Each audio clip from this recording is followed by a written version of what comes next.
Hello everyone. मैं मिथुन सिंह स्वागत करता हूं आप सभी का। आशा करता हूं आप सभी बहुत अच्छे होंगे। एसएससी एमटीएस का सिलेबस क्या रहने वाला है 2023 का, जो नई नोटिफिकेशन आई है उसके अनुसार जो सिलेबस रहने वाला है उसकी पूरी जानकारी देखिए। ये तो सिर्फ सारे लोगों को पता है कि सिलेबस क्या है, लेकिन मैथ्स में किन किन टॉपिक को पढ़ना है, रीजनिंग में किन किन टॉपिक को पढ़ना है, जनरल अवेयरनेस में किन किन टॉपिक को पढ़ना है, इंग्लिश लैंग्वेज में किन किन टॉपिक को पढ़ना है, पूरी जानकारी आपको इस वीडियो में मिलेगी। वीडियो को शुरू करें उससे पहले ना आप लोगों से थोड़ी बहुत दोस्ती में बढ़ाना चाहता हूँ, दोस्ती का हाथ बढ़ा रहा हूँ। नीचे कमेंट करके ना आपको सिर्फ ये बताना है आप किस डिस्ट्रिक्ट से, किस जिले से और किस राज्य से इस वीडियो को देख रहे हैं। मैं देखना चाहता हूं कि हमारी कम्युनिटी, हमारी फैमिली कितने दूर तक फैले हुए। तो नीचे कमेंट करके अपने डिस्ट्रिक्ट और स्टेट का नाम जरूर मेंशन करें। और मैं आपसे दो सवाल पूछना चाहता हूं। वो डिस्ट्रिक्ट का नाम लिखने के बाद आप x टू द पावर 0 की वैल्यू क्या होता है नीचे कमेंट करके बताइएगा।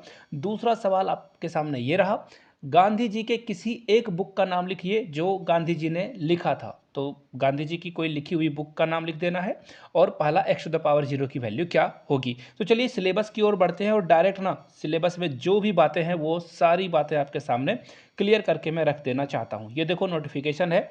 आप फॉर्म को 30 जून से लेकर भरना स्टार्ट कर सकते हो 21/7/2023 तक। एमटीएस की रिक्रूटमेंट है, साथ में हवलदार की भी रिक्रूटमेंट आई हुई है। और इसके लिए देखिए जो डिटेल्स इंपॉर्टेंट चीज़ें हैं ना, इंपॉर्टेंट डेट्स, वो मैं आपके साथ साझा कर देता हूँ। लास्ट डेट है 21 जुलाई रात 11 बजे तक। लास्ट डेट जो है पेमेंट की वो है 22 तारीख, यानी कि एक दिन और आपको टाइम मिलेगा ऑनलाइन पेमेंट के लिए। और date and time for generating offline challan, 23 तक आप ऑफलाइन चालान भी काम कर सकते हो। ऑनलाइन के लिए 22 है, ऑफलाइन के लिए 23 है। 24 को जो है आप पेमेंट चालान के थ्रू अगर करना चाहते हो तो बैंकिंग आवर में 24 तक है। और 26 तक जो है एप्लीकेशन फॉर्म करेक्शन वगैरह करना है, ऑनलाइन पेमेंट करेक्शन करना है, तो वो 26 से 28 के बीच कर सकते हो। एग्ज़ाम कब होगा भैया? एग्ज़ाम होगा सितंबर 2023 में। क्लियर हो गई बातें? अब सीधे चलते हैं, जो एमटीएस के पोस्ट है वो मैं आपको दिखा दूँ। 1198 एमटीएस के लिए पोस्ट है और हवलदार के लिए 360 पोस्ट है। बहुत सारे लोग जो है इसे अप्लाई करेंगे। तो ये मत सोच लेना कि बहुत सारी वैकेंसी है। आपको पता ही अभी जो कंपटीशन है वो कितना डिफिकल्ट है। चलिए एक ईडियम मैं आपको बता दूं, रैट रेस, इसका मतलब क्या होता है नीचे कमेंट करके बताना। कंपटीशन टफ था ना, इसलिए मुझे ये याद आ गया। रैट रेस का क्या मतलब है नीचे कमेंट करके आप लोग बताइएगा। जो लोग पढ़ने वाले हैं, जो तैयारी कर रहे हैं एमटीएस की, उन्हें तो डेफिनेटली पता ही होना चाहिए। अब चलिए मैं नीचे चलता हूँ। ये रहा एग्जामिनेशन का मार्किंग स्कीम। यहाँ से आप देख लो, मार्किंग स्कीम है। कंप्यूटर पे ये एग्ज़ाम लिया जाएगा। न्यूमेरिकल एबिलिटी जो है और मैथमेटिक्स की एबिलिटी है, वो 20 क्वेश्चन आपसे पूछे जाएंगे और हर क्वेश्चन 3 मार्क्स का होगा। 60 नंबर आप अधिक से अधिक ला सकते हो। क्लियर हो गई बातें? रीजनिंग एबिलिटी के लिए जो है 20 क्वेश्चन रहेगा, 60 नंबर यहाँ भी आप ला सकते हो, हर क्वेश्चन के लिए 3 मार्क्स। 45 मिनट आपको समय दिया जाएगा, याद रखिएगा।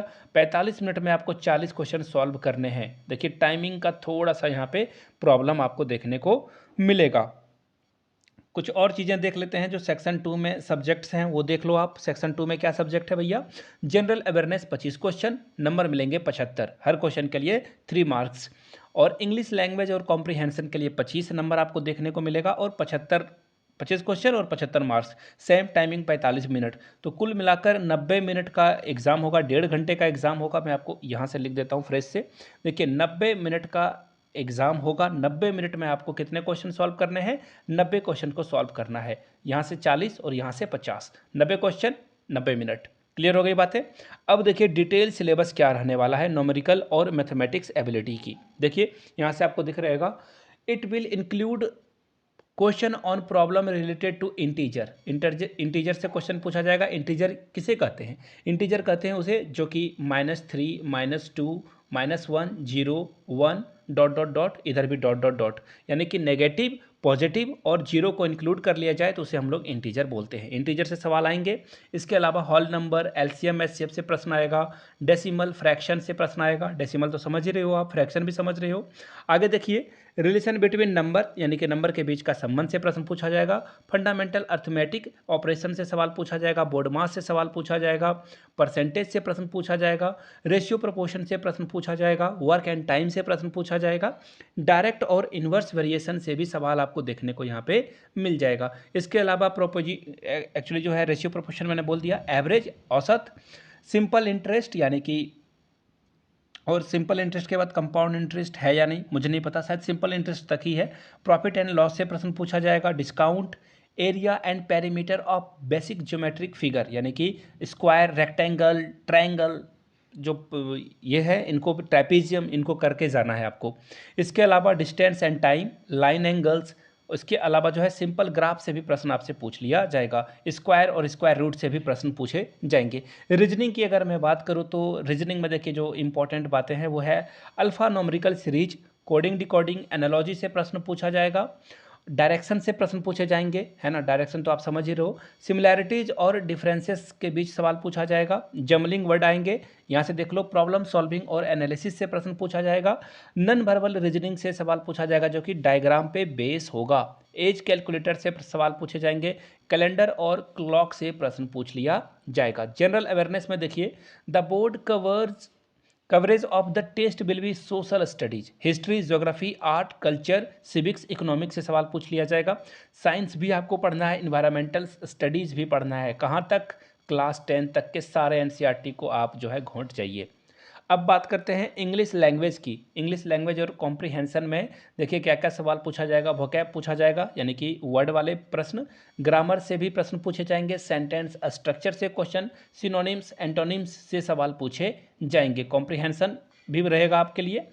सिंपल पैराग्राफ भी रहेगा, तो इनका ध्यान में रखिएगा आप। इनसे जो है सवाल आपके बन पड़ेंगे।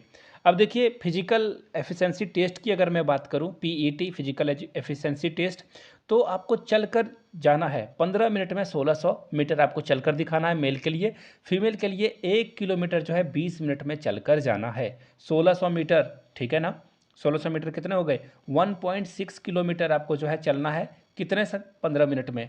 क्लियर हो गई बातें? आगे देखिए यहाँ से अगर मैं बात करूँ हाइट की, तो मेल के लिए हाइट 157.5 यानी कि 157.5 सेंटीमीटर। लड़कियों और जो लड़कों का चेस्ट होगा वो 81 सेंटीमीटर होगा। जब आप इसे फुलाओगे, हवा भरोगे, इसमें 5 सेंटीमीटर का फैलाव होना चाहिए। असामीज, गोरखा वगैरह के लिए जो है छूट मिलेगी। फीमेल की हाइट 152 सेंटीमीटर होना चाहिए और वेट जो है 48 केजी होना ज़रूरी है। आगे देख लीजिए और कुछ बातें हैं यहाँ पे जो आपको बताई जाए। बिल्कुल नहीं, कुछ और बातें नहीं। हाँ, एक इम्पॉर्टेंट बात है वो मैं आपको बता दूँ। आपको अगर एग्ज़ाम देना है तो आधार कार्ड का ओरिजिनल या फिर ई आधार कार्ड का आपको जो है प्रिंट आउट लेकर जाना है।